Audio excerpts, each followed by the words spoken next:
அஜய் கேக்குறாரு கோர்ட்ல, நேத்து நீங்க நைட்டு 2 பேரும் மீட் பண்ணீங்களா? தம்பி, இவரு எனக்கு எதிர்த்தரப்பு வக்கீல், இவரை எதுக்கு நான் மீட் பண்ணணும்?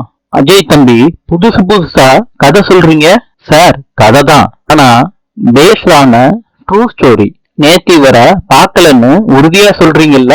அஜய் தம்பி, ஆமாப்பா, இவரை எதுக்கு நான் மீட் பண்ணணும் தம்பி?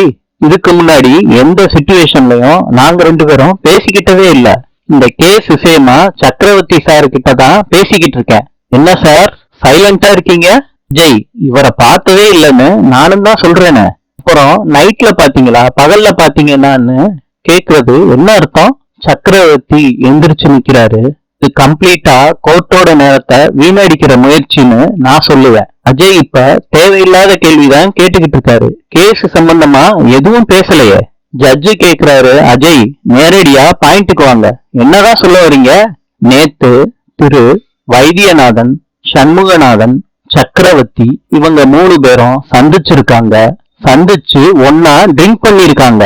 அஜய் அத சொல்லிட்டு ஒரு சாட்சிய கொண்டு வந்து நீதிமன்றத்துல சமர்ப்பிக்கிறாரு. அவங்களும் சொல்லிடுறாங்க. அத ஜட்ஜி கேட்டுட்டு, இவங்கெல்லாம் வளர்றதுக்கு காரணம் இந்த மாதிரி ஆளுகனாலதான். அப்ப அஜய் சொல்றாரு, எக்ஸாக்ட்லி யுவர் ஆனர். சாட்சியே நேரடியா விஸ்வநாதனுக்கு எதிரா போலி டாக்குமெண்டை தயார் செய்து வைத்தியநாதனிடம் கொடுத்ததா ஒப்புக்கொண்டார்.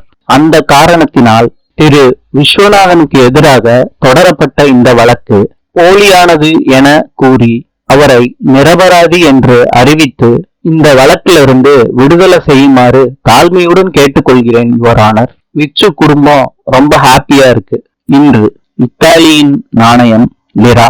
நாளை சந்திப்போம்.